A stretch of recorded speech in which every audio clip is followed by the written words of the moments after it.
Yo, Bitcoin just hit an all-time high, baby. $12,600. It's running as Max Keiser's $220,000 Bitcoin price prediction coming true. Well, Bitcoin just hit an all-time high of $12,600. It's running while we're live on air right now. Keiser believes that you've got less than 180 days left for his 225 prediction to come true. And what is that prediction? Of course, I'm talking about $220,000 Bitcoin. I mean, Keiser has been saying this for quite a while now. And don't forget, Max Keiser and, of course, his legendary wife, Stacy Herbert, was telling people to buy Bitcoin since it was 30 cents. Check out this original clip. Julian Assange has been cut off from this debt-based system. You have without access to credit, without access to your debit cards, to your your actual credit card. If you don't have one of those cards that people will accept, you're cut off from the whole financial system. So, as WikiLeaks has been, they're being attacked by the various banks around the world. So one solution is Bitcoin, and this is it differs because there's no central bank or other kind of controlling interest. It's entirely decentralized. Bitcoins are transferred between individuals or businesses by specifying their Bitcoin address, and then transactions are conducted through a peer-to-peer network. So there's no single point of weakness, and nobody can stop the Bitcoin system or censor it short of turning off the entire internet. Yeah. That's fantastic. You got to have both the digital currencies, P2P network, take on the banks while simultaneously loading the boat with silver. Stacy Herbert, thanks so much for bringing on the Keiser Report. Absolute legend. I mean, they called this 15 years ago. Bitcoin price was trading at 30 cents per coin. Stick around because we're also going to break down 3 reasons as to why this Bitcoin bull market is potentially about to accelerate as we head into Q3 and Q4 of 2025. Historically, the year after the halving is when you have the most explosive price appreciation in Bitcoin's history. So we're going to be covering, of course, the Keiser price prediction recap. We're going to be talking about the supply shock that is currently happening on exchanges. And we're going to be talking, of course, about the U.S. government's embrace of Bitcoin. We're all paying attention to the July 22nd date because that is the date that the U.S. government's going to make an announcement saying, hey, listen, we've been buying Bitcoin. This is our plan to buy Bitcoin. It's going to be absolutely fantastic. And of course, the corporate treasuries, the Bitcoin treasury companies, they're buying all the corn. Eventually, you could put that beach ball underwater for so long, but if you let it go, that thing tends to explode. Anyways, sitting next to me in the co-host seat today, joining me is my beautiful wife, Internet Sophie, in the house. How you doing, Sophie? I'm doing well. Thank you so much for having me. Today, I will be pushing buttons, so here we go. I think you're going to be doing a lot more than pushing buttons. You're going to be joining me on the co-host seat. I'm really excited to, your commentary. And it was so fitting watching Max and Stacy, husband and wife covering Bitcoin, and it's fitting covering this on this day with you on the show today. So, Sophie, dare we say it's prophetic? I didn't say that. You said that, but I'll take it. But what I will say is that, Sophie, you've been on this journey with me, since we both got into Bitcoin, you by proxy, 9 years ago.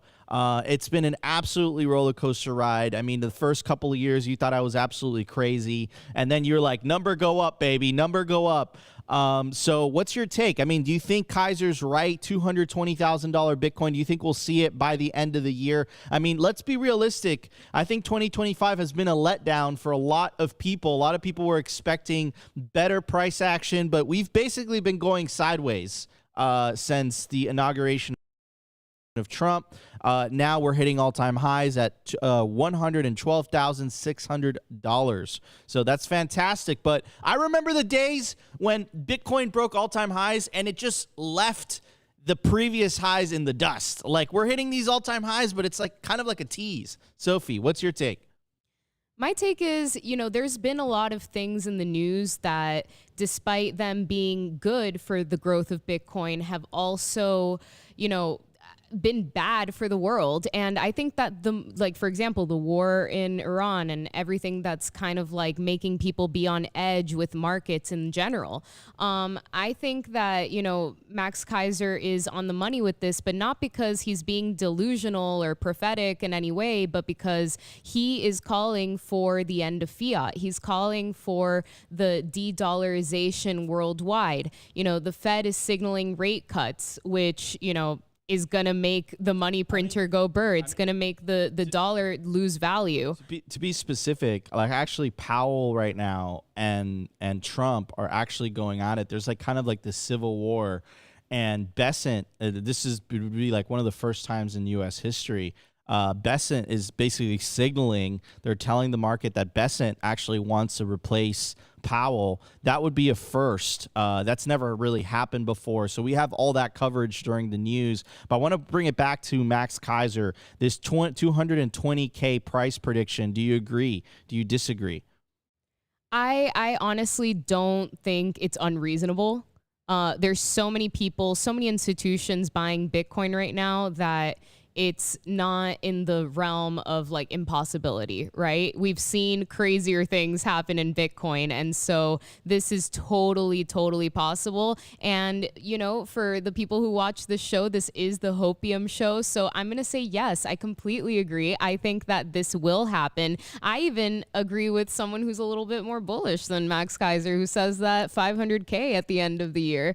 I don't know if you guys know him. He's sitting right next to me, but I think that it's totally possible. Again, crazier things have happened in bull markets, and I'm totally hopeful, because if I don't hope in this, then, what else do I have to hope for? Yeah, absolutely. I 100% agree with that. All right, ladies and gentlemen, so I told you that there was 3 reasons as to why we were bullish. Of course, Max Kaiser's prediction is being taken more seriously. Bitcoin, again, it's hitting all-time highs, so people are thinking, okay, maybe we can hit this 220K in 2025. And remember, Kaiser, again, has a very good track record of Bitcoin. Again, 30 cents is when he originally started covering it, him and his wife, Stacy Herbert. But another bullish reason is, take a look at this. This is the amount of Bitcoin held on exchanges, and it's basically hitting all-time lows while the price of Bitcoin is hitting all-time highs. And of course, this has to do with the fact that all these exchanges are selling Bitcoin to the treasury companies. The treasury companies are accumulating all this Bitcoin. People are taking Bitcoin into self-custody.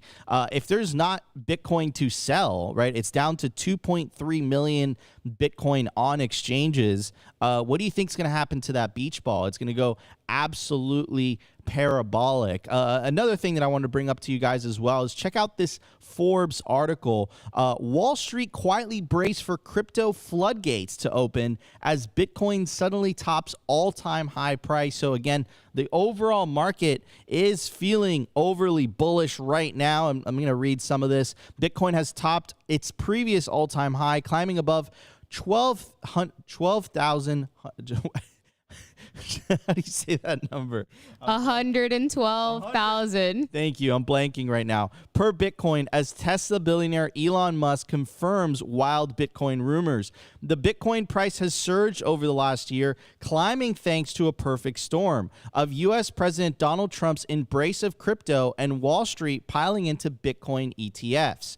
It goes on to say, now as traders eye trillions and trillions of dollars that some think could be about to flow into Bitcoin and crypto, as a closely watched Wall Street analyst has predicted the floodgates are about to open for crypto ETFs. I mean, ladies and gentlemen, the stars are aligning, the planets are aligning, and of course I'm going to end it with this, extremely bullish. This was a tweet from the White House earlier on this year. We were covering it initially when the news dropped. This is a post from the White House quote, America will be the Bitcoin superpower of the world. The golden age of America has begun. And again, the official announcement is going to be dropping July 22nd. That's where we're going to know if the government has been buying, if they have the intention of buying in a budget neutral way. Perhaps the price is running up in anticipation of that. Perhaps insiders know something that we don't. Sophie, what's your take? Again, I think it's the fact that we are on our way to de-dollarization. It's not so much that these cycles are repeating or that so many people and institutions are buying. It's that people are finally realizing that keeping their value in the dollar is not serving them. And so if you see that chart, like you see a lot less people holding their Bitcoin in exchanges. That means that people are actually taking the time to go through the pain to learn about self-custody, which means that they are understanding the value of keeping the money to themselves, hodling, really actually not spending this and treating it like an asset class, but really more as a life vest for the future, because they see that things are happening. This fourth turning is not over just yet. It's actually just beginning. And we are starting to see the signals of that by people taking Bitcoin into self-custody and taking it very seriously. Yeah, absolutely. 100%. I mean, I think that's the signal out of all this is, again, if it's not your keys, not your cheese. And while everyone, I think that this cycle specifically, what people are really focusing on are the Bitcoin treasury companies. The Bitcoin treasury companies are getting the vast amount of attention, but in reality, what people should really be focusing on is, again, Bitcoin is being adopted worldwide. Someone in the chat, okay, Nico, but zoom in on Sophie. I agree. She's mine. Anyways, as my beautiful wife, of course. But I want to continue. I'm getting sidetracked here by these. He's getting distracted. Oh my God. I'm getting flustered. This is like since when we first met. What I was gonna say is now I've lost my train of thought. You were going to tell people to buy Bitcoin and take it into self-custody. No. Okay, so yes, the Bitcoin treasury companies right now are getting all the attention. But in reality, it's like you guys have to understand that Bitcoin is being adopted on a worldwide scale. I mean, I think it was originally Max Kaiser that posted this, and I do want to read. I do want to read the the post because it was really, really insightful, and Max has been super insightful for many years now. Where's the post? I have to find it. I just read it. Oh, here it is. Primary use of Bitcoin is separating money from state. Number go up is just part of the incentive and tech stack comprising the protocol. Self-custody Bitcoin is perfect money. LBCs and ETFs unite Bitcoin with state and adds risks. Are these risks as such fully disclosed? And I completely agree. So you guys have to understand, and I actually posted this but before we went on the show. Actually, I do want to give a shout out to the price, 12,700, on the verge of breaking 12,700. Hit the air horn. So I do want to say, yes, the treasury companies are great. They get exposure. Wall Street gets exposure to Bitcoin. But remember, it's only Bitcoin in self-custody. You got to get yourself one of these. And you got to put that Bitcoin in self-custody. That's actually going to change everything, right? So just to summarize the intro a little bit here, Max Kaiser's $220,000 prediction looks like it might be proven true here in 2025. I think that's a 2x from here. That would be absolutely fantastic. I want to bring up this. I want to share this screen for a second because this. He went on Daniela Cambone's show, but big fan of hers. She's a great content creator, and I think in the title said, "What happened to $220,000 Bitcoin?" Max Kaiser says, "No damage done." And the title is kind of like aggressive towards Mike, like basically like, look, like, you know, like you got that wrong. But as Max Kaiser has correctly pointed out, the price is up 700% since this interview 2 years ago. I mean, like, what other asset is going to give you that type of return? Again, the Bitcoin on exchanges is heading to all-time lows. There's not enough Bitcoin to go around. Wall Street is taking interest on absolute scarcity. And of course, the most powerful government on the face of the planet is basically saying that the United States wants to be the Bitcoin superpower of the world. Sophie, any comments before we move on to the numbers segment? You know, I think people are getting really hung up on the price of Bitcoin, and they're getting fixated on previous cycles and saying like, oh, we need a 3x, a 4x, a 5x, whatever. And they still haven't learned how to zoom out. They haven't learned that Bitcoin is the best performing asset on the face of the planet. It's been the best performing asset since it came out. And, you know, they get hung up on trying to prove everybody wrong. And that confuses me. Why do you want Bitcoin to fail so badly? Why is it that those who don't understand Bitcoin want it to go down in the drains? And you don't just notice this with big institutions. You notice it with people who, you know, you talk to day to day. You might notice it with your family. You might notice it with your friends. They'll be like, oh, you're still doing that Bitcoin thing? And it's like, yeah, dog, it's up 700% since 2 years ago. What asset are you buying that has done that well? And which one is completely in your possession? The answer is none. And so again, I think that people are waking up to this fact. Although the institutions and the governments, they're finally on board and they're taking the obstacles away from us, it is not enough. It's actually up to individuals like you and me to take Bitcoin into self-custody and to spread the word and to spread the awareness that the collapse of fiat is imminent. And if we don't take responsibility, if we don't buy Bitcoin, put it in self-custody, then we have absolutely no hope for the future. I absolutely 100% agree with you. By the way, I do want to give a shout out to the live stream. 571 of you guys watching live. Smash that like button if you guys are enjoying today's show. Do want to give a shout out to the Rumble audience as well. Smash that like button, Rumble. And of course, the X audience, 1,200 people watching live on X. And we got a comment from Mexico, a super chat. Thank you. Appreciate the $10, dude. Can we do one screen on Sophie only, please, for the rest of the show? That is absolutely hilarious. I appreciate it. Yeah, appreciate it. Thank you for the compliment. Appreciate the super chat. Mexica Hodl, thank you so much for supporting the show. Guys, we have a hell of a show lined up for you guys. We're going to be talking about a ton of things. We have a clip of Ricardo Salinas going hard in the paint, basically saying what Max Kaiser was saying. And again, this is one of the richest men in Mexico. And I believe it's a recent interview that he did with, of course, Robert Breedlove, phenomenal content creator and podcaster in the Bitcoin space. And then there's kind of like this civil war going on where Trump is basically trying to get Powell out of office. Like he wants Powell to resign. And we have Senator Lummis that's calling for the same thing.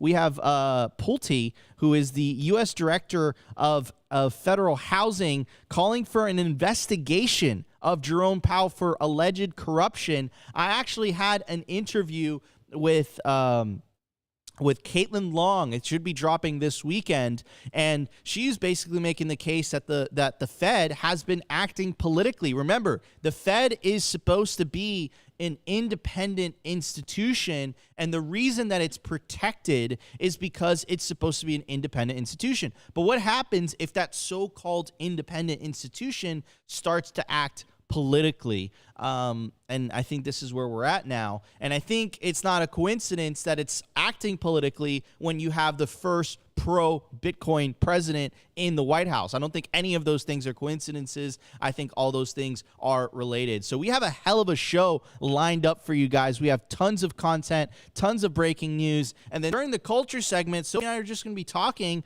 essentially about, it's so, like 9 years together on this Bitcoin roller coaster. What's it been like, as a wife of a Bitcoiner? Like, what's it been like, the early days of Simply? We'll just kind of reminisce and talk about that. Hopefully that'll be valuable to a lot of you guys listening, because the early days, there's a lot of uncertainty, especially, when you first get into Bitcoin, it's taking self-custody, running a node, orange pilling your family. We're going to be talking about all of that. Like, it's not easy, ladies and gentlemen. Maybe it seems easy, like you're watching it from the outside, but it's not easy. So we're going to go take a trip down memory lane, and hopefully, you guys find value in that in your own lives. Anyways, guys, before we continue with the show, I do want to give a very special shout out, of course, to Simply Bitcoin's lead sponsor, by far the best place to build your automatic self-custody Bitcoin stack,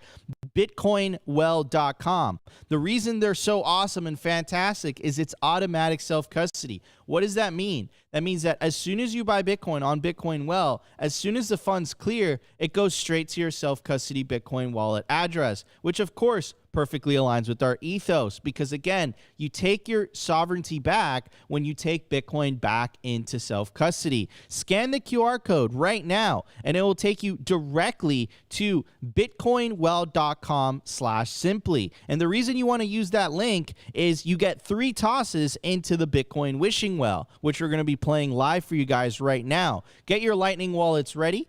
And first person to scan the QR code today has won 421 sats. Again, if you go to bitcoinwell.com/simply, you get 3 tosses into the wishing well every time you win, but you have an opportunity to win up to 1 million sats every time you toss a coin into the wishing well. If you're a higher net worth individual looking to buy $50,000 worth of Bitcoin or more, check out Bitcoin Well Infinite. To get started, go to bitcoinwell.com/OTC. It's a white glove service tailored for people that are trying to buy $50,000 worth of Bitcoin. Again, you're going to have a dedicated representative that you can call or text every time you want to buy Bitcoin. All right, everybody, let's get to the numbers. We have tons to talk about. We will be right back in just 1 second.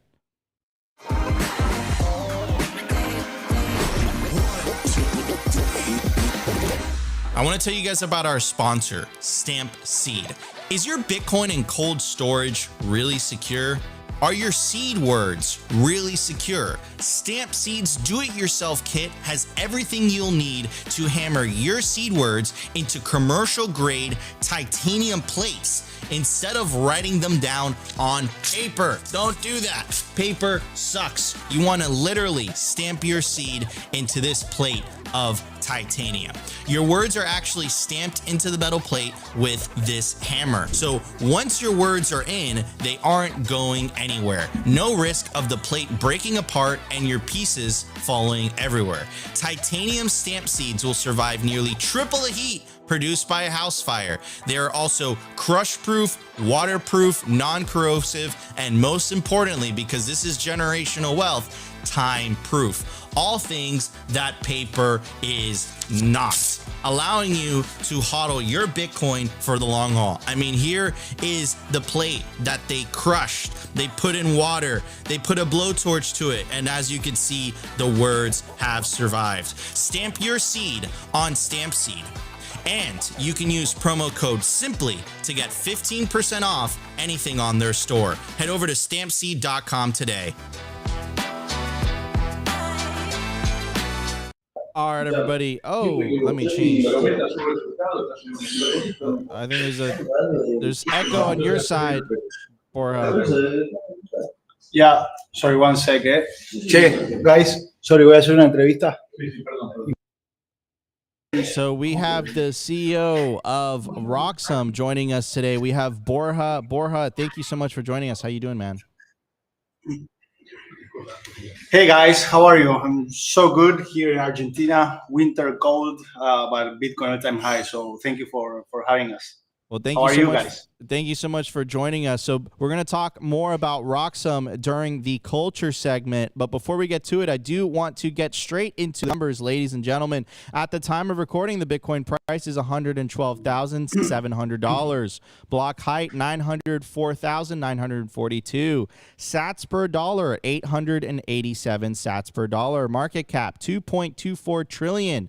Bitcoin versus gold market cap, 9.61%. Decline from all-time high, negative 0.1%. We're hitting all-time highs, baby. Realized monetary inflation, my favorite stat in Bitcoin, 0.85%. All right, everybody, we got a special video lined up for you guys to talk about during the numbers. Again, we got Ricardo Salinas, one of the richest men in Mexico, huge proponent of Bitcoin, talking to Robert Breedlove about fiat, about the central banking system, and how you could use Bitcoin to escape. So we're going to be talking about that. Let's play the clip, and then we'll do an analysis. Listen, this fiat thing, which is a direct consequence of Keynesian economics, has to be put to, like the Spike of the vampire with a silver bullet through the heart. Yeah. We really need to get rid of fiat. So the only way is to have a better option. And in that respect, that's why I'm so optimistic about Bitcoin, because more and more people will come to realize that the way to get insulated from inflation is through Bitcoin. Mm-hmm. Now, there's another thing, the governments, they're so tricky because they're the ones who measure inflation. Mm-hmm. Yeah, of course. The CPI, oh yes, the CPI says 2.1, precisely, not 2.2, 2.1, not 2.0, 2.1. What the hell is this? And how did they come up with that number? Who feels 2.1? No, but then you turn around and you see that the car is $100,000, It used to be 20. Yeah. It's such a scam. I just don't believe it. It's hard to believe that the more people don't realize it, And then there's another, even we talk about the inflationary tax, which means how the prices of goods and services rise, because of the currency debasement. No. But that does not take into account that in the past 40 years, we have had a huge technological deflation, which should have made us all much richer. Yeah.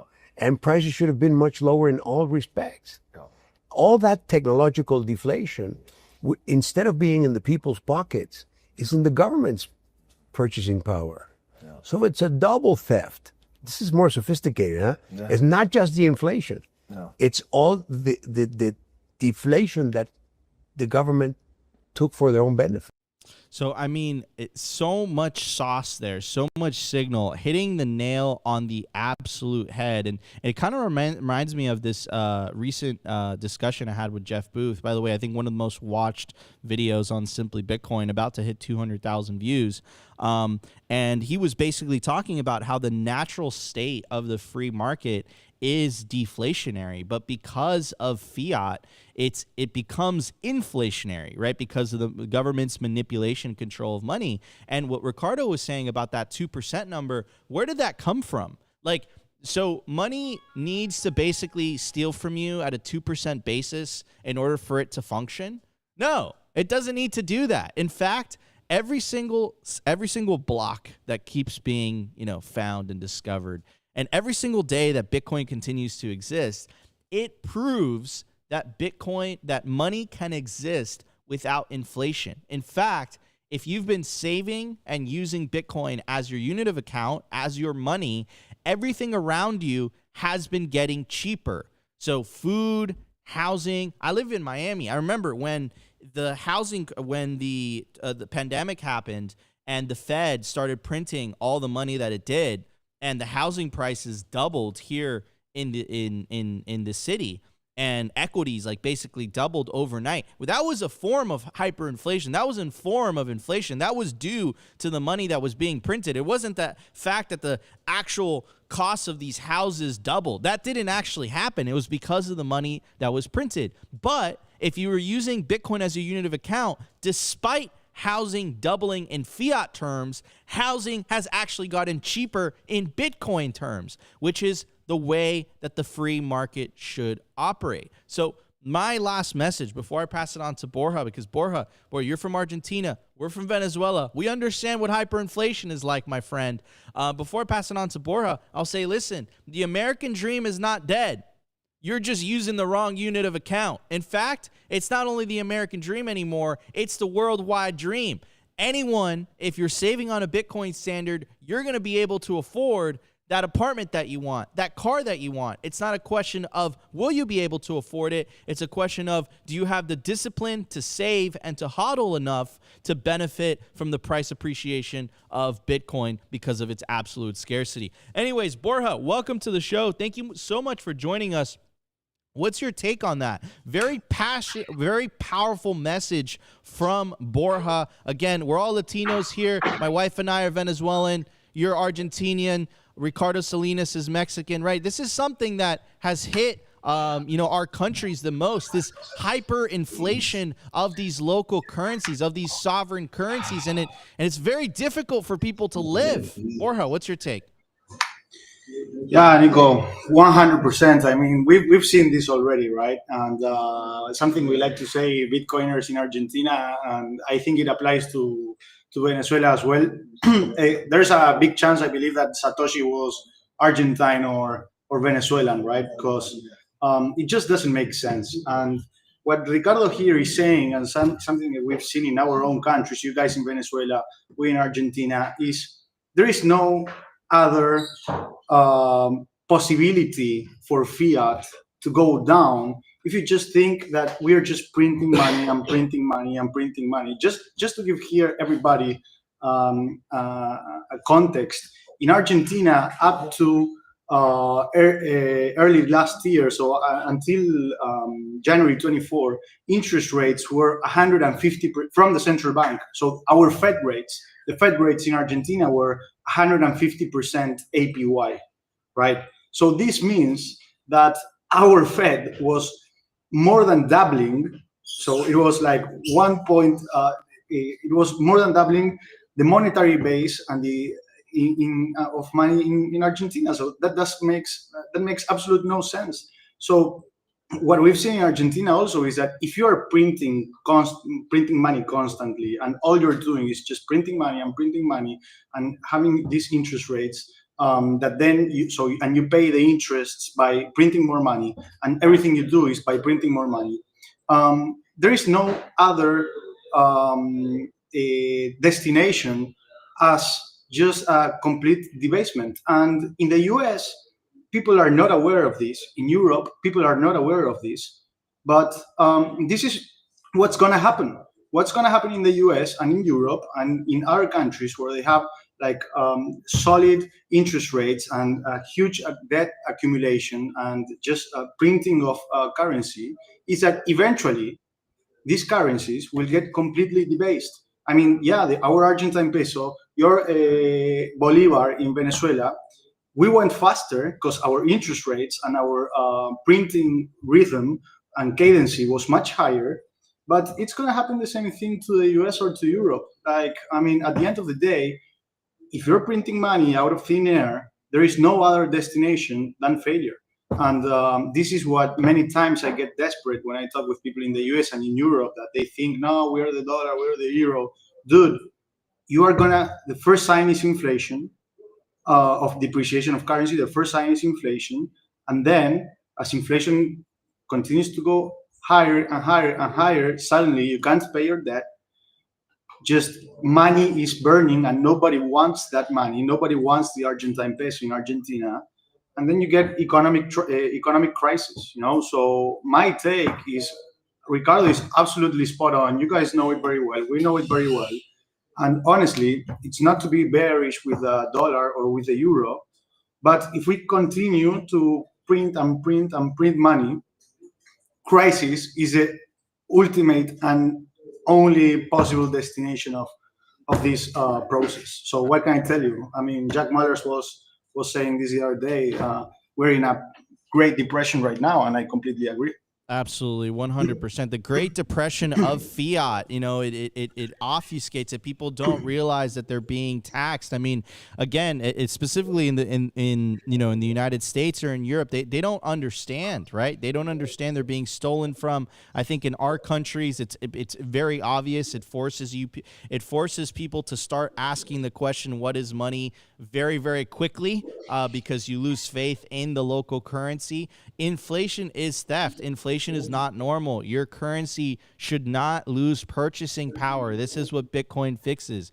Bitcoin fixes this. And if Bitcoin fixes this, it fixes a lot of problems for people, because people actually have the ability to save for the future. They don't have to become a part-time investor just to maintain their purchasing power. It fixes a lot of things, not to mention the quality of goods that it just tends to decline due to the shrinkflation effect that you see. Like, companies try to keep the price of goods at the same price, but they have to start cutting corners in the production because of inflation, because the cost of goods gets more expensive. Sophie, do you have any thoughts before we move on to the next segment?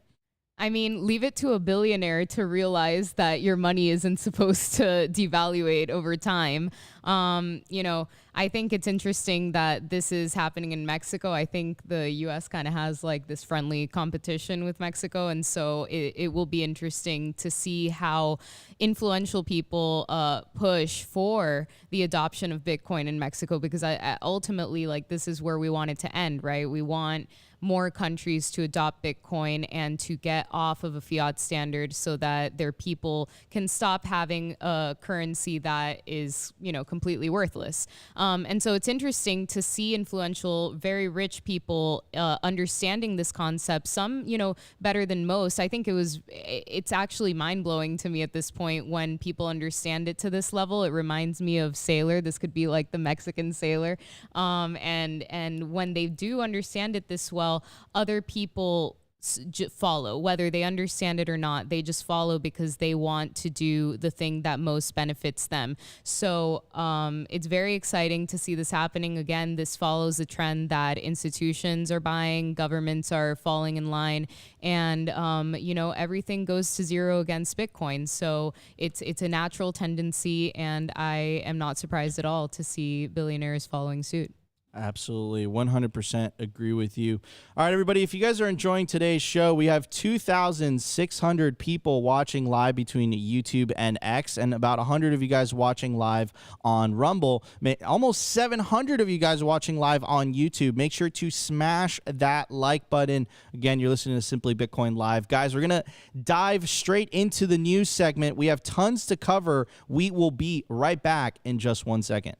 I want to give a shout out to our partner, Ledin, the leader in Bitcoin-backed loans. Unlock the liquidity in your Bitcoin without having to sell your Bitcoin. They've issued $9 billion in loans to over 10,000 customers since 2018. I absolutely love these guys. Not only do I have an account with them, but I also have a loan. And what I love about them is that there are no monthly payments, and you could pay back the loan at any time. As soon as you send your Bitcoin as collateral, you'll have cash in your account within 24 hours. Over 1,000 five-star customer reviews, and they've never lost a single dollar or sat of customer money. Go to learn.ledin.io/simply today, and you'll get 0.25% off your first loan. I want to give a shout out to our partner, sat123.com. Sovereignty isn't just about your money. It's about your communications too. When the grid goes down, most people go dark. Cell towers fail in hurricanes, cyber attacks, and blackouts. But satellite phones, they don't rely on local infrastructure. Iridium has 77 satellites in orbit, giving you a direct line anywhere in the US, even offshore. If you hold your own Bitcoin keys, you should hold your own comms too. Sat123.com also has everything you need to start building your Bitcoin citadel. Starlink, battery backups, Faraday bags to protect your hardware wallets, and much, much more. It's a one-stop shop for anyone serious about resilience and off-grid independence. Stay connected, stay independent, stay sovereign. Go to sat123.com/simply today and use promo code SIMPLY to get 15% off anything on the store.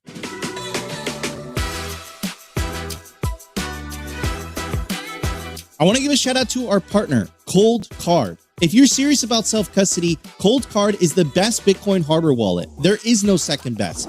The Cold Card Q is the ultimate air-gapped Bitcoin signing device, complete with a full keyboard, large screen, camera, NFC support, and much more. Do you prefer something sleeker? The MK4 is trusted by hardcore Bitcoiners around the world. Both are built by Bitcoiners for Bitcoiners, secure and open source. Simply Bitcoin viewers get 5% off with promo code SIMPLY. Take self-custody of your Bitcoin today with Cold Card.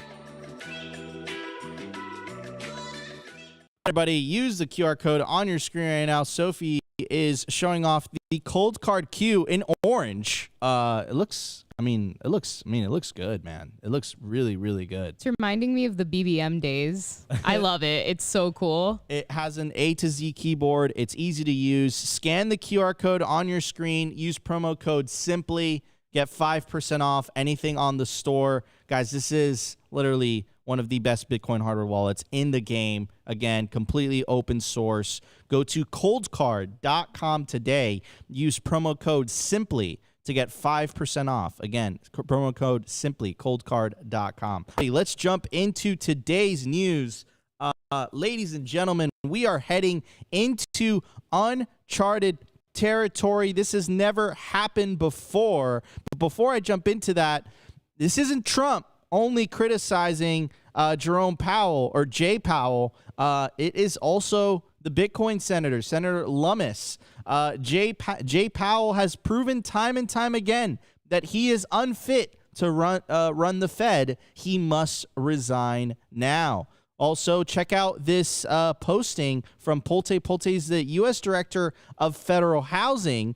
It goes on to say, quote, "I am asking Congress to investigate Chairman Jerome Powell, his political bias, and his deceptive Senate testimony, which is enough to be removed for cause. Jerome Powell's $2.5 building renovation scandal stinks to high heaven, and he lied when asked about the specifics before Congress. This is nothing short of malfeasance and is worthy of for cause." As Senator Lummis said, Jerome Powell made a number of factually inaccurate statements to the committee regarding the Fed's plush private dinner room and elevator, skylights, water feature, and roof terrace.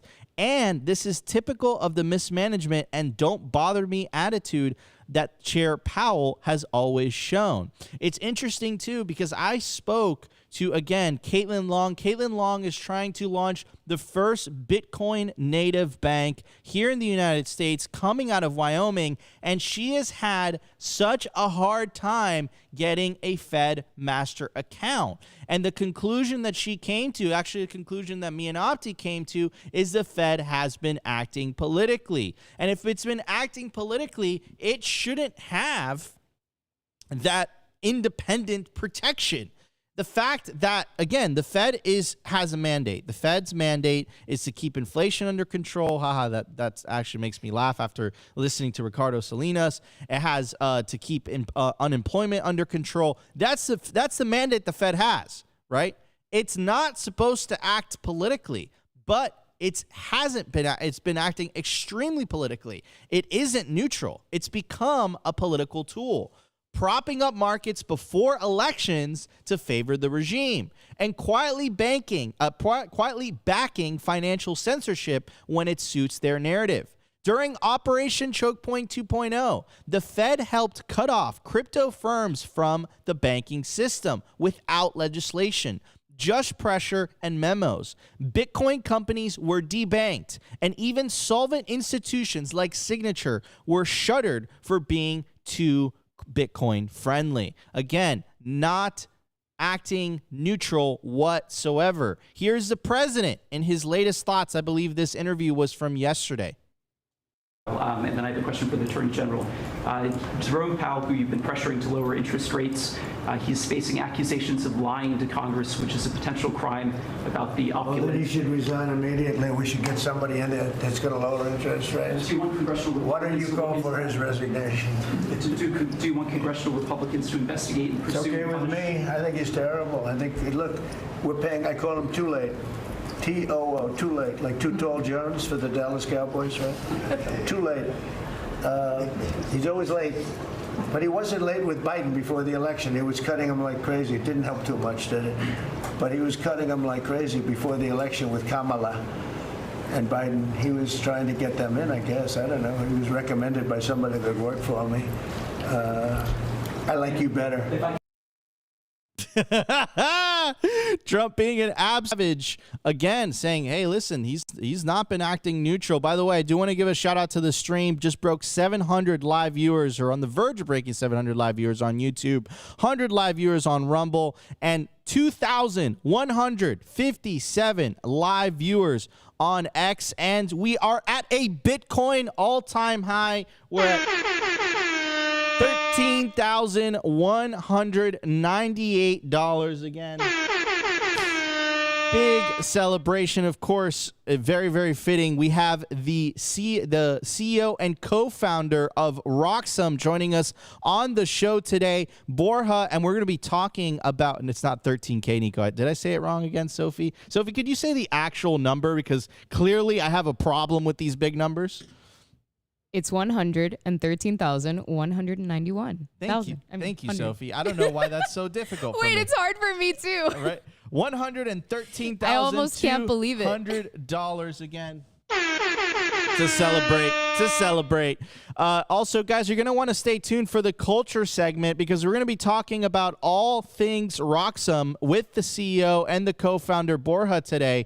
But first, let's get into this news, because this is absolutely huge news from the New York Times, the so-called paper of record. Bessent steps up criticism of Fed as auditions for chair intensify. I'm just going to read the first line. I'm going to do a summary of the article and the TLDR, the facts that you guys need to know. It is an unwritten rule that Treasury secretaries avoid interfering with the workings of the Federal Reserve. Yeah, but that's the rule. But what happens if the Fed starts acting politically, right? Like, you know, if the Fed starts acting politically, do you expect just to kind of roll over and just not react to it? The Fed is an independent institution. One of the most most policymakers believe benefits the economy by being shielded from the winds of politics. President Trump has made it clear that he does not subscribe to that view. I mean, how could he?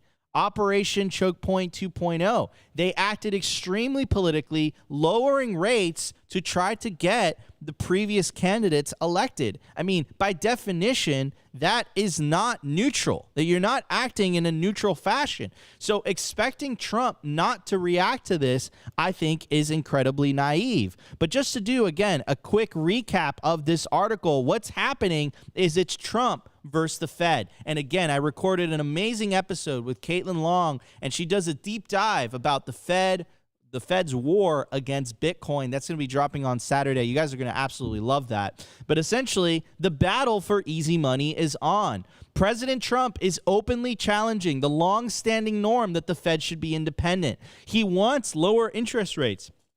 And he's making it clear, if Jerome Powell won't do it, he'll find someone who will. And that someone might be Treasury Secretary Scott Bessent, who's now actively criticizing Fed policy and aligning with Trump's call for rate cuts. You know how crazy that would be? We would have a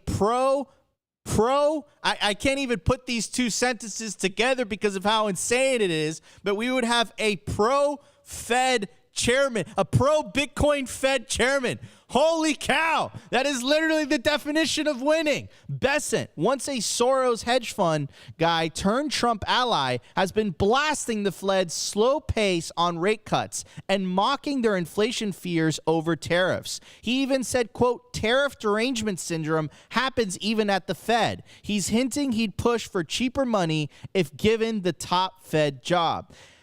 Bessent is auditioning to replace Powell when his term ends in May. Trump wants a loyalist who will cut rates fast to help with debt servicing and juice the economy.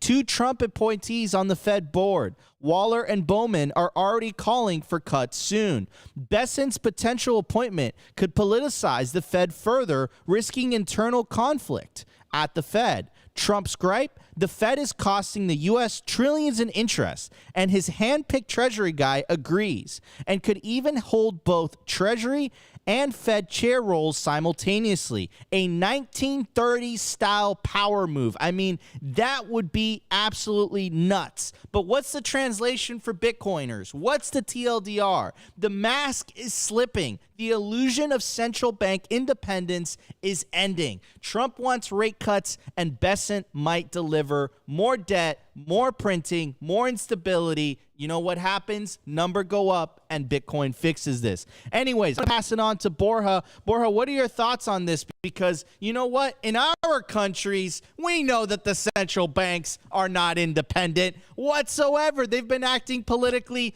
for decades. Borja, what are your thoughts? It's completely naive and foolish to think that a central bank or the Fed can be politically independent. Anybody who thinks that is way too theoretical. That we can talk about that in universities and so on. Everybody knows in our countries that it's definitely not. Especially if it's presidents who assign the chairs and so on. Same thing with justice, like another thing that it's supposed to be independent, it's clearly not independent, and it's political. And to be completely honest, at the end of the day, there's nothing the Fed can do anyways. Like, guys, US debt is already 37 trillion. Like, what are we going to do about that? The debt is growing at $2 to $3 trillion a year. There's nothing we can do. This is game over. And this is what I want to say when we were talking about Argentina and Venezuela. There is only one destination for this journey, which is failure. There is no way to recover from this debt. We can extend the agony. We can try to remain on water, but this is impossible, guys. We have, in 10 years, this is the crazy part.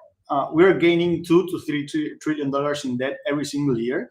This means that in the next 20 years, we'll have an additional $20 to $30 trillion in debt, which means that our new debt, for the US, is going to be roughly around $60 to $70 trillion. How are we going to pay that off? Like, how is that even possible? Like, I don't think, I even think that these discussions are very short term. It doesn't matter if Donald Trump now gets Scott Bessent and they lower the interest rates. Yeah, we may get an extension of the bull run, and yeah, we can get more risk on assets and everything, but we don't have to lose sight.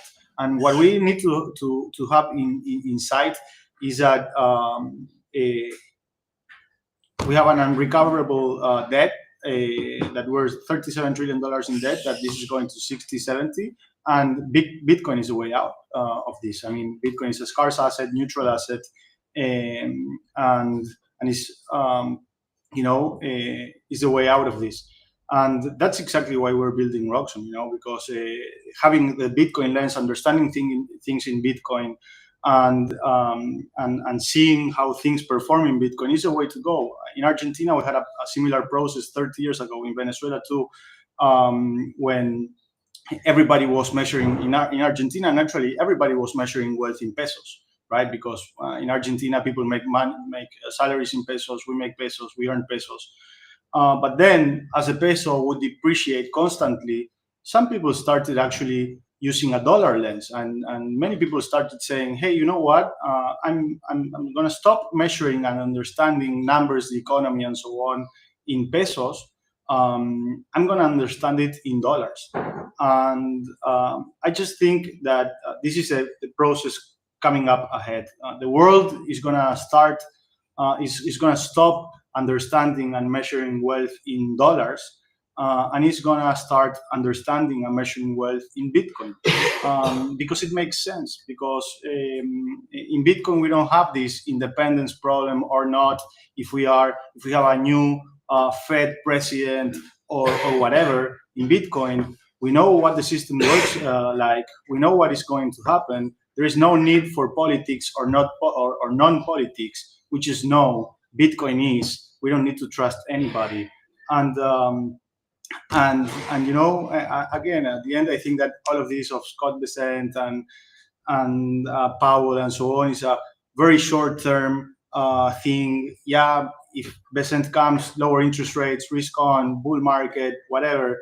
But we don't need to forget the important thing here, which is, in the end, it doesn't matter, guys. At the end, this is politics, and in Bitcoin, we don't have politics. So I believe all I care about is to make sure that we are understanding assets, the economy, and things in the only true currency at this point. I think that in the year 2025, in this century, the only true real currency that we can actually trust is Bitcoin, for the sole fact that we don't need to trust anybody. And this is a problem we have in Argentina, you have in Venezuela, and that now we have in the US, that we have to trust that the new Fed chair is going to do things in a way that suits us.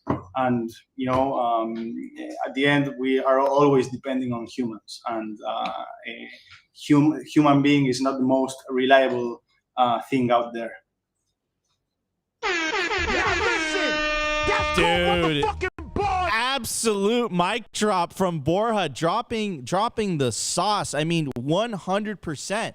Like, listen, it's going to be political. We don't have to have political money anymore. You're 100% right, Borja. And I think we saw this earlier, right? Because we don't trust. It's like, you know, the Bolivar or the peso. It's like, you know, but you know, it's at that point you're like, nah, man, like, coño pana, me está jodiendo. But like, you know, at that point, you don't listen to them. You don't listen to them. But the West hasn't really experienced that. They haven't lost the faith. But again, the mask is slipping. Could you imagine if the Fed chairman was the Treasury Secretary at the same time?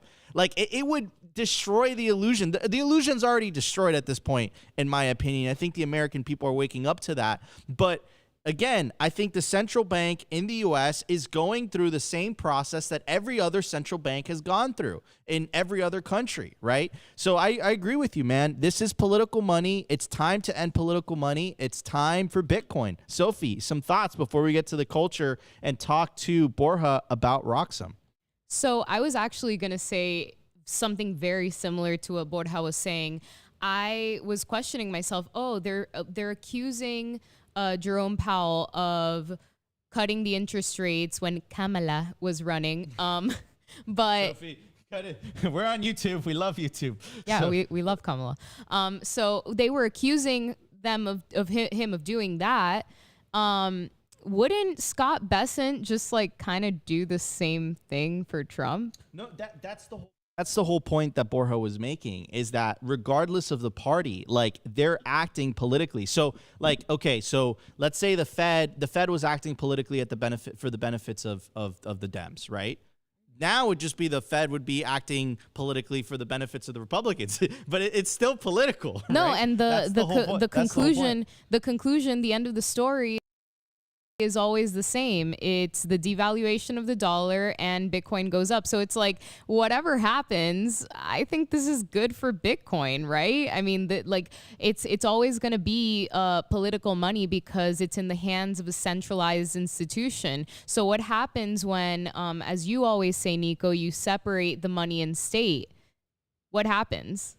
That's what I want to know. That's the new story arc that I'm dying to explore and participate in. I mean, that's and dying metaphorically, of course. And again, that is that is, I think, what we're all working for. I was reading a post by Max Kaiser in the beginning. I think that's the solution, right? Apolitical money, right? And Bitcoin fixes this, right? Anyways, I do want to give a shout out to the live stream. 3,200 people watching live, almost 800 on YouTube alone, 2,400 on X, and over 100 on Rumble. If you guys are enjoying today's show, make sure to smash that like button. And of course, you're going to want to stay tuned for the culture segment, because you guys are going to want to hear about Roxum. Roxum's coming up, It's awesome. And we got the co-founder and CEO, Borja, joining us today. So we're going to talk about all things Roxum during the culture segment. We'll be right back in just 1 second. I want to give a shout out to our partner, HIVE Digital Technology. Why HIVE in 2025? Unstoppable growth. As the first ever public miner, HIVE's position to quadruple their global footprint, making them one of the world's fastest growing miners in 2025. And with elite operations that consistently top the industry in Bitcoin mined per exahash, HIVE's now headquartered in the USA. They're lean and mean, they're green and clean, and they're rewriting the playbook on sustainable Bitcoin mining. You can catch the latest buzz at HIVE Digital Tech or at hivedigitaltech.com.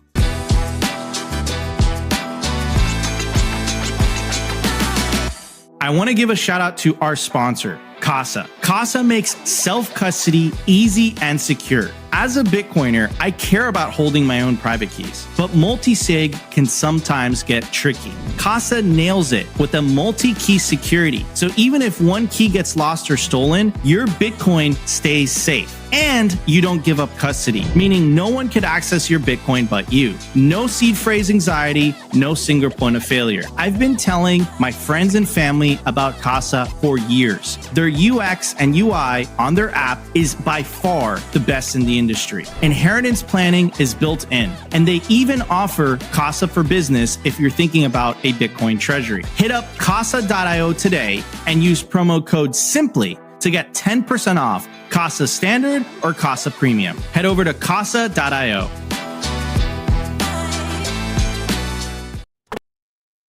Back before we talk about Roxum, Sophie, you want to do the honors? Where are we at Bitcoin price?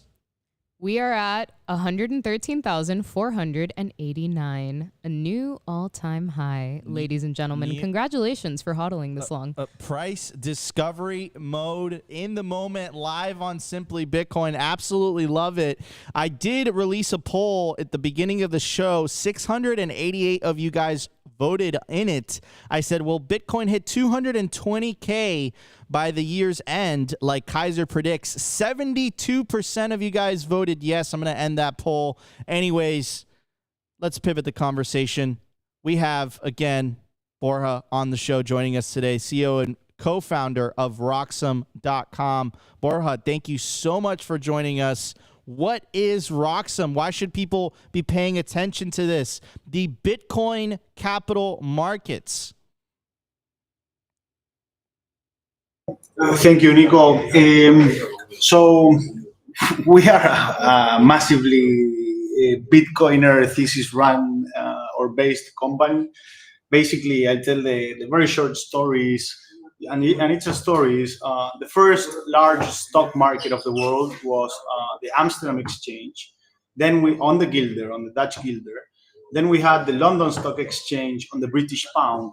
And then after the Bretton Woods Agreement, the dollar became the power currency of the world, and Wall Street became the financial hub, the strongest capital markets of the world. So basically, we see a historical process where the strongest capital markets, the strongest exchanges have grown within the strongest currencies.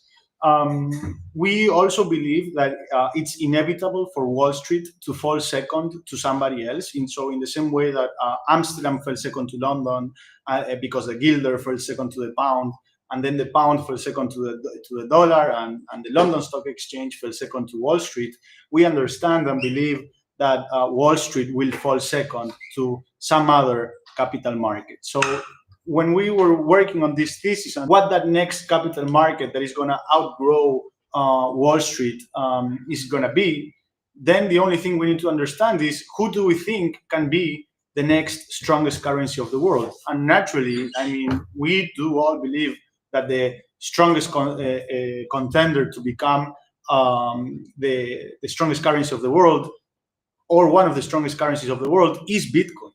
Ergo, what we believe are the capital markets that will outgrow Wall Street is going to be the Bitcoin markets. And this is exactly what we're building as a product. What we're building, Nico, is an exchange where you can trade stocks, bonds, commodities, ETFs, cryptocurrencies, FX, but everything against Bitcoin. So everything is quoted on Bitcoin. All the charts are on Bitcoin. Actually, if you go there just to markets and super charts, you'll be able to see plenty of stocks, all measured as in Bitcoin. Let's see, yeah, right there you have Apple, for example. Well, that's Apple on Bitcoin, right? And look at that; that's just going down badly. The good thing is that there's also stocks and things that do well in Bitcoin. For example, MicroStrategy has done a 200% in the last year and a half. Nvidia is a great performer. Actually, we're launching, if you go to trade and go to spot, you'll be able to see some other assets, Nico. The fun thing is we're launching in a few weeks. There you go. That's Nvidia. We're launching in a few weeks, and we're starting off with S&P 500 Bitcoin, NASDAQ Bitcoin, gold Bitcoin, and oil Bitcoin. And essentially, we'll be able to long or short the S&P on Bitcoin, for example, which is completely insane. And after this, we're also going to be launching spot markets, and we'll be allowing everybody from the entire world to also trade Bitcoin treasury companies. So after the first 4 instruments that we're launching, we're building what we call like the Bitcoin treasury stock exchange, say. But for us, the beauty of this is the other day we were watching a video of Jack Mallers talking about the Great Depression, how everything against Bitcoin is going down, which we agree, except for the Bitcoin, new Bitcoin assets. And we were just seeing Jack's video, and he was talking about the S&P just going down badly against Bitcoin, which is completely true. And we were just laughing because we were like, it's so funny that Jack is looking at this S&P downfall against Bitcoin, and that what we are doing is enabling people to actually do the trade, to actually short the S&P against Bitcoin, right? So the way we see it is we are creating these hedge mechanisms for the Michael Burrys of the Bitcoin world. So in the Big Short, if you saw the movie or you know what happened in 2005 when Michael Burry started, he went to Goldman Sachs and he said, hey guys, I see that the housing market is going down in dollar terms, and I want to short that. And what we see, for example, in the Bitcoin treasuries, we see that we can make Bitcoin gains, but in the rest of the markets, we're seeing that me, in my Michael Burry shoes, I am seeing that the S&P and the NASDAQ, they are going down against Bitcoin, man. Like, this thing is going down badly. And I would love to short that. I would love to short the S&P against Bitcoin. And this is essentially what we're doing, you know? Just everything against Bitcoin is going to zero. Actually, we're just with the markets team, and another product we're designing is US housing market against Bitcoin. So everybody's talking about how the housing market is going down against Bitcoin, and how the housing is much cheaper every single year, and it costs less Bitcoin and so on. Well, I love to short the housing market against Bitcoin as well.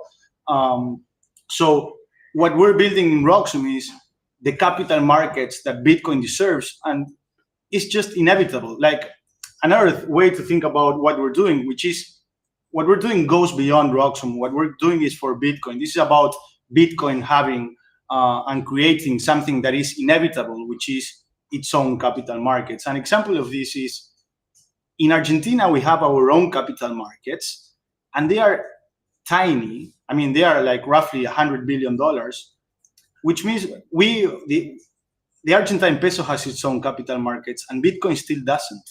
That doesn't make sense. It doesn't make sense that such a small and shitcoin currency, to be honest, like the Argentine peso, it doesn't make sense that it has $100 billion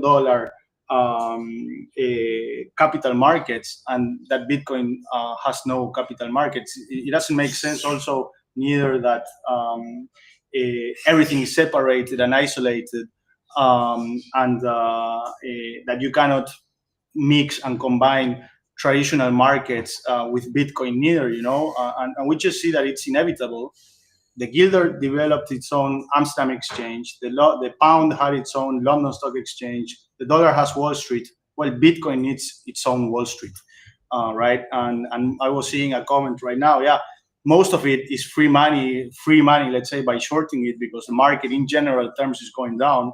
But there's also very good things that are going up in Bitcoin terms. Like for example, again.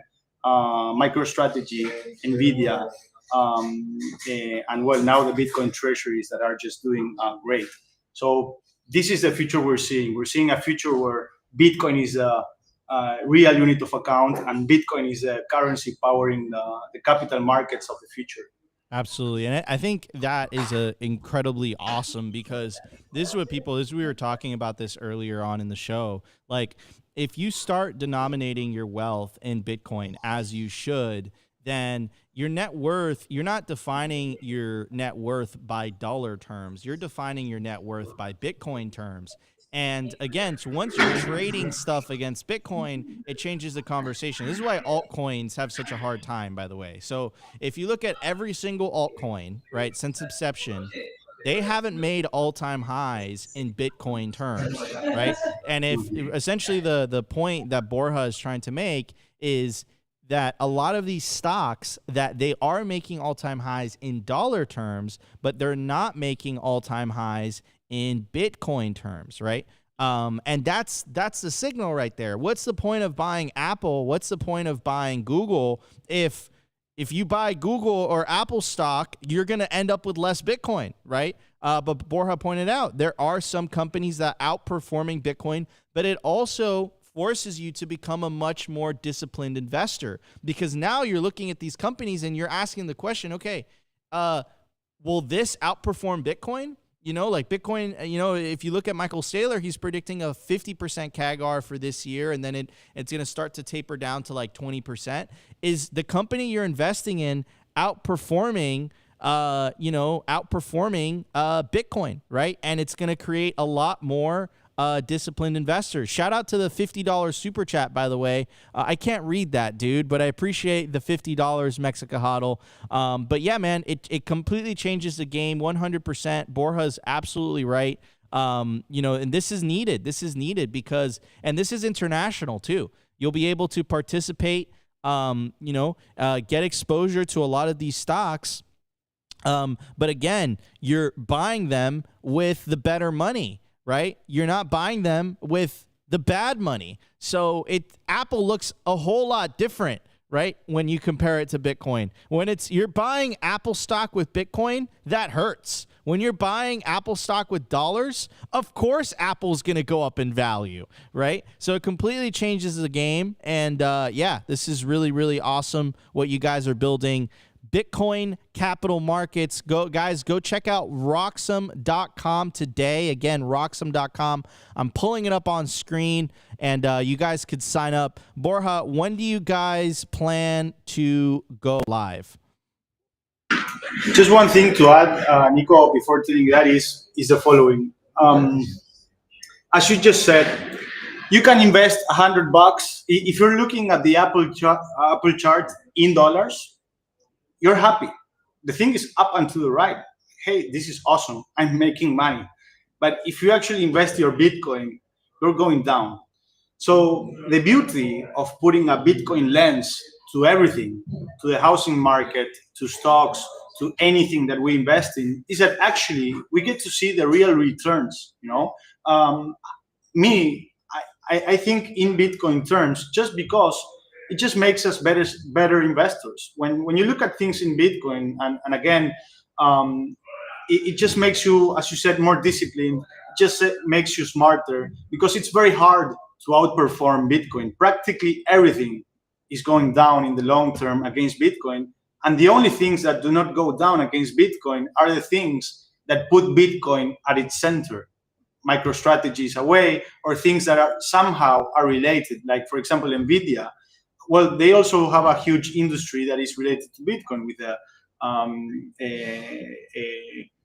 maybe in different things now, the chips and so on, right? So I would say that putting a Bitcoin lens do not be the Argentines that continued to understand the world in Argentine pesos. The Argentines that had performed the best financially were the Argentines, or like the Venezuelans, that actually started looking at things in dollars, not in bolivars anymore.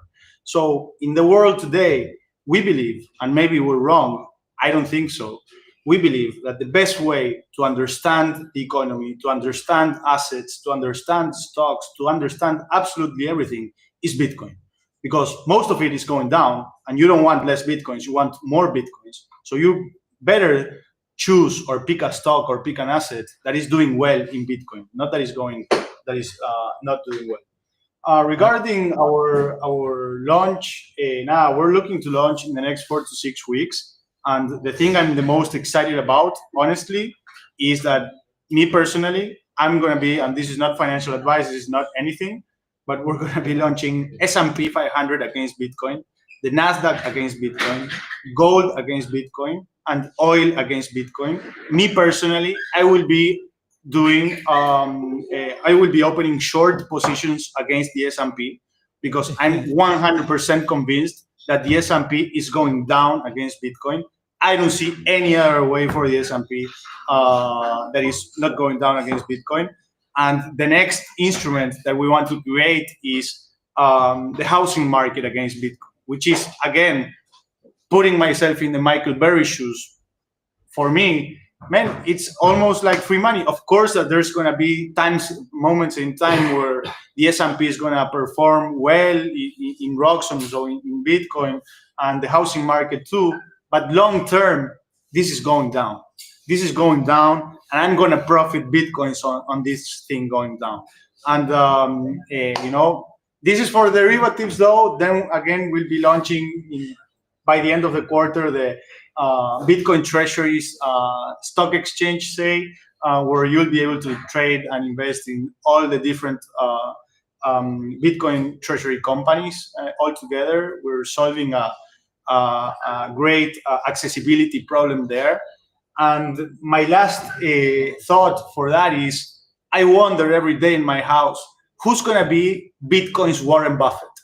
Like, who's going to be this guy that is going to deploy Bitcoin in a way where he's getting a 20% interest rate, like yield year over year on Bitcoin, right? Because to achieve that, you'll need to deploy your Bitcoin very smartly and buy things that are performing well in Bitcoin, or shorting other things, like I will be shorting the S&P against Bitcoin. So I love to think, and I love to wonder, damn, who's going to be Bitcoin's Warren Buffett? Like this guy that invests in MicroStrategy 1 year ago, or in 2024, from January 24 to today, MicroStrategy has done a 200% in Bitcoin.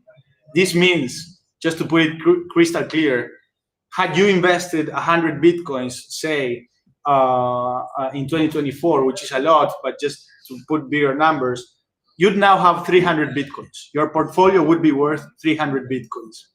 Even a crazier